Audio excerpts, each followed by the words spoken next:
লাভটার কথাও বলি। 45,000 টাকা দিয়ে আমি ছাগল কিনছিলাম। ওই ছাগল আমি যখন বিক্রি করে দিলাম, সব ছাগল একটা একটা করে আমি প্রায় 1 লাখ টাকার উপরে বিক্রি করছি। তো মূলত এই যে হচ্ছে আমাদের ছাগলের শেড, এইখানে আমরা আগে ছাগল পালন করতাম। কিন্তু এখন আমরা কেন ছাগল পালন করি না জানেন? ছাগল পালনে কিন্তু কোনো লস নাই। এই যে একটা, এখানে 20 থেকে 25টা ডিম দেওয়া, এখানে 20 থেকে 25টা ডিম দেওয়া।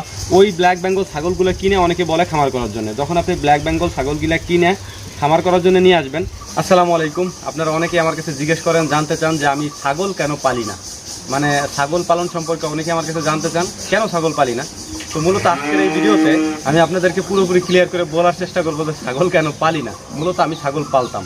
আপনারা আমাদের যে এই যে শেডটা দেখতেছেন, এই শেডে তো হচ্ছে গরু থাকে, এই শেডেও গরু থাকে, ওই শেডেও গরু থাকে। এই তিনোটা শেডের ফুলফিল গরু থাকে, মানে গরুর জন্য এই 4টা শেড বানানো। কিন্তু একটা শেড আমরা এই শেডটা বানাইছিলাম হচ্ছে মূলত ছাগলের জন্য, ছাগল পালন করার জন্য। এবং আমরা ছাগল পালন শুরুও করছিলাম। আমি যদি আপনাদেরকে ভেতরের ভিউটা দেখাই, কেন পালি না সেটা আপনাদেরকে বলবো। আমি আপনাদেরকে দেখাই আগে। তো এই হচ্ছে ছাগলের ঘর। এই ঘরটা সম্পূর্ণটাই আমরা করছিলাম, ভিতরে আসো, সম্পূর্ণটাই করছিলাম ছাগল পালনের জন্য। এবং এখানে যে সিস্টেমগুলো সব কিছুই ছাগল পালনের জন্যই করা হয়েছিল। আর আপনারা জানেন যে ছাগল একটু উঁচু জায়গায় থাকতে পছন্দ করে, যে কারণে আমরা মাটি থেকে প্রায় 2 হাত উপরে এই মাচুল দেওয়া ছিল। আর এখন এখানে তো আমরা দেশি মুরগি পালন করি, এটা আপনারা জানেন অনেকেই, যে এইখান থেকে মুরগিতে ডিম পারে। এই যে এই বাক্সগুলো দেওয়া মুরগিতে ডিম পারার জন্য, এবং মুরগিতে বাচ্চা নিয়ে বসা আর কি। প্রত্যেকটা মুরগিতে 20-25টা করে ডিম দেওয়া, এবং তা দিতেছে ওরা ডিম বাচ্চা ফোটানোর জন্য। এই যে যেমন এটা সনাতন পদ্ধতিতে দেখেন, এই যে একটা বসে আছে ডিম নিয়ে, ও হচ্ছে বাচ্চা দিবে। এখানে প্রায় 25টার মতো ডিম আছে, এই একটা। তারপরে হচ্ছে এই যে এখানে আরও আছে, এই যে একটা, এখানে 20 থেকে 25টা ডিম দেওয়া, এখানে 20 থেকে 25টা ডিম দেওয়া। তারপরে এই যে একটা আছে, এখানে 20 থেকে প্রায় 25টার মতো ডিম দেওয়া আছে। মানে ওরা ওম দিতেছে আর কি বাচ্চা ফুটানোর জন্য। এই যে এইখানে আছে একটা, এই যে ডিম দিতেছে। এই যে এখানে ডিম বাইরে রেখে গেছে, এই যে এখানে রাখা আছে। এই যে কিছুক্ষণ আগে মনে হয় মুরগি এখান থেকে বের হয়ে গেছে। এই যে ডিম বাইরে রেখে গেছে, ওই যে ডিম বাইরে রেখে গেছে। তো আরো যে বাচ্চাগুলো আছে সেগুলো নিয়ে মুরগি বাহিরে আছে, ওই যে বাহিরে দেখা যাইতেছে মুরগি ডিম নিয়ে ওরা বাহিরে আছে। তো এইখানে আমরা এখন দেশি মুরগি পালন করি। এখানে একসময় আমরা ছাগল পালন করতাম। চলো বাইরে যাই। তো মূলত এই যে হচ্ছে আমাদের ছাগলের শেড, এইখানে আমরা আগে ছাগল পালন করতাম। কিন্তু এখন আমরা কেন ছাগল পালন করি না জানেন? ছাগল পালনে কিন্তু কোনো লস নাই। হ্যাঁ, আমি আমার জায়গা থেকে বলতেছি, আমি আপনাদেরকে অথেন্টিক কথা বলার চেষ্টা করি। ছাগল পালনে কোনো লস নাই। আমি আলহামদুলিল্লাহ এই ঘর দেওয়ার পরে এখানে 45,000 টাকার ছাগল আমি কিনছিলাম। মানে একসাথে কিনি নাই, একটা একটা করে কিনছিলাম। 2 মাসে 45,000 টাকার ছাগল আমি কিনছি, কিনে এখানে আমি পালন শুরু করি ছাগলের। হ্যাঁ, এরপর আমাদের এই সাইডে কিছু জায়গা আছে, ওই পাশে হচ্ছে আমি ছাগলগুলো নিয়ে রাখতাম বাগানের ভিতর, ওইখানে বাঁধা থাকতো, এবং ওদেরকে খাইতে দিতাম ওইখানে। মানে আমরা যে গরুর যে ঘাস খাওয়াই না, ওই যে ঘাসগুলো আছে পাকচং, ওই ঘাসগুলোই আমি ছাগলদের খাওয়াইতাম, নেপিয়ার খাওয়াইতাম। তো ওইগুলো ওরা খাইতো। তো মূলত বাদ দিলাম কেন, লাভটার কথাও বলি। 45,000 টাকা দিয়ে আমি ছাগল কিনছিলাম। ওই ছাগল আমি যখন বিক্রি করে দিলাম, সব ছাগল একটা একটা করে আমি প্রায় 1 লাখ টাকার উপরে বিক্রি করছি।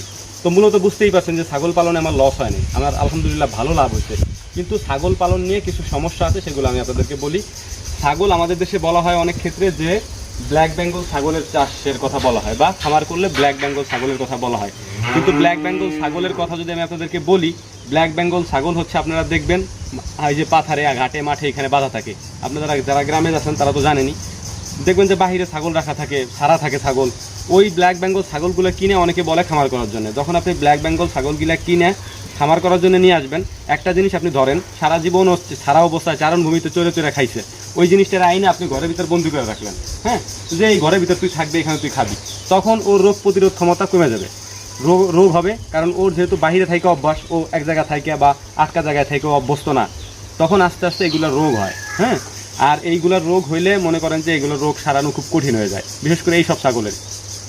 তবে ছাগল পালন করার ক্ষেত্রে আমি আপনাদেরকে উৎসাহিত করব, কারণ আমরা যেহেতু গরু পালন করি, এটা একটা বড় প্রজেক্ট, আর ছাগলের যেহেতু একটা ছোট প্রজেক্ট। এইখানে প্রায় আমাদের অনেক টাকা ইনভেস্ট করা গরুর ব্যাপারে। কিন্তু ছাগলে অত টাকা ইনভেস্ট করা লাগে না, ছাগল অল্প দামে কেনা যায়। কিন্তু একটা গরু তো 2 লাখ টাকার উপরে কেনা, কিন্তু ছাগল তো একটা মনে করেন 8,000-10,000 টাকা হলে পাওয়া যায়। তো ছাগল আমরা অনেক পালতে পারতাম, ছাগলের প্রচুর পরিমাণে লাভ। কিন্তু সমস্যা হচ্ছে যে আপনি 10টা গরু পালতে যে পরিমাণ কষ্ট আপনার হবে, 5টা ছাগল পালতে তার থেকে বেশি হবে। কারণ ছাগলে হচ্ছে আপনার বিরক্ত করে বেশি। আমরা এই যে গরুগুলার এই যে শেডগুলোতে আছে, গরুগুলার আটকে রেখে দিতেছি, 3 বেলা খাবার দিতেছি, ওরা খাইতেছে, গোসল টোসল করে দিতেছি, যত্ন করতেছি, কোনো সমস্যা নেই। রোগবালাই আছে সেগুলো আমরা নিজেরা দেখতে পারি, কিন্তু ছাগলের ক্ষেত্রে এই বিষয় না। ছাগল আপনি খাবার দিবেন, ছাগল হচ্ছে মানুষের মতো, মানে একেবারে মানুষের ক্লোজ। ছাগল হচ্ছে মনে করে কি যে আপনার কোলে উঠে বসে থাকবে, এরকম ভ্যা ভ্যা করবে সারাদিন। তো এইগুলোতে আপনি বিরক্ত হবেন। আর হচ্ছে যে যদি আপনারা যারা করতে চান ছাগল পালন, তাদের উদ্দেশ্যে আমি একটা কথা বলবো, যদি ছাগল পালন আপনার করতেই হয় তাহলে যদি পর্যাপ্ত পরিমাণে আপনার চারণ ভূমি থাকে, মানে ছাগলকে ছেড়ে পালার জন্যে বা কোনো বাগান আছে যেখানে ঘাস টাস হয় ওইখানে আপনি ছেড়ে রাখতে পারেন, তাইলে আপনি ছাগল পালতে পারেন, আপনার জন্য সমস্যা নেই। কিন্তু আমাদের ওরকম জায়গা নাই যে আমরা চারণভূমির মতো বা বাগানের মতো দূরে আছে, বাড়ির আশেপাশে নাই বা ফার্মের আশেপাশে নাই, যে কারণে আমরা ছাগল পালি না। আমরা ছাগল পরে বিক্রি করে দিছি, কারণ এটা আমাদের অনেক সময় ব্যয় হয়, তারপরে ছাগলের পিছনে একজন রাখালের মতো থাকা লাগে, আর আমরা তো এগুলো করতে পারি না, ব্যস্ত মানুষ থাকি এমনি। এই জন্যে এই ঘরটাতে আমরা পরবর্তীতে ছাগল 45,000 টাকার ছাগল কিনছিলাম। আমি আবারও বলতেছি, 45,000 টাকার মতো ছাগল কিনছিলাম। সেই ছাগল আমরা 1 লাখ টাকার উপরে বিক্রি করছি, কিন্তু তারপরেও ছাগল পালি না এই কারণেই, কারণ ছাগল পালাটা একটা কষ্টের কাজ, কঠিন কাজ। যদি আপনি পালতে চান আপনার সম্পূর্ণভাবে ছাগলের পিছনে লেগে থাকতে হবে, অন্য কোনো কাজ আপনি করতে পারবেন না। যদি করেন এভাবে করতে পারেন। আর দেশি ব্ল্যাক বেঙ্গল জাতের ছাগল যদি আপনি ঘরের ভিতরে ফার্ম বানায় করতে চান, পারবেন না, আপনার সমস্যা হবে, এটা আমি বলে রাখলাম আগে থেকে। অনেকে অনেকভাবে করে, আমি তাদের কথা জানি না, আমি আমার কথা বললাম। এরপর আপনি আরেকটা কি করতে পারেন, যে বিদেশি জাতের যে ছাগলগুলো আছে যেগুলো বেঁধে পালা যায় আর কি, যেমন তোতাপুরি আছে, যমুনাপাড়ি আছে, এগুলারে আপনি আইনে আটকায় পালতে পারেন, সমস্যা নেই। কিন্তু ব্ল্যাক বেঙ্গল বা কালো জাতের যে ছাগলগুলি আছে, এগুলো আমাদের দেশাল যেগুলো, এইগুলা পালাটা একটু কষ্টকর। তো এই হচ্ছে মূল ব্যাপার। আমি ছাগল পালছি, ছাগলে আমার প্রচুর পরিমাণে লাভ হয়েছে, কিন্তু আমি ছাগল পালি না, কারণ ছাগল পালার থেকে গরু পালা সহজ। এই কারণে আমি গরু পালন করি, ছাগল পালন করি না। আর ছাগল পালনে লাভ আছে, আপনারা করতে পারেন, তবে একনিষ্ঠভাবে আপনার কাজটা আপনার নিজেরই করতে হবে, এবং ওদের জন্য চারণ ভূমির ব্যবস্থা করতে হবে, ঘাসের ব্যবস্থা করতে হবে। এবং আপনি যদি চিন্তা করেন যে শুধু দানাদার খাবার খাওয়াই আমি ছাগল পালবো, পারবেন না, আপনার লস হবে। কারণ ছাগলে দুধ দেয় না, দুধ বিক্রি করে আপনি ছাগলের খাবার কিনতে পারবেন না। ছাগলের বাচ্চা বিক্রি করে বা ছাগল বিক্রি করেই আপনার এই খামার করতে হবে। তো এই জিনিসগুলো মাথায় রেখে তারপর আপনি ছাগলের খামার করতে পারেন, লাভবান হবেন ইনশাল্লাহ। আসসালামু আলাইকুম রহমতুল্লাহ।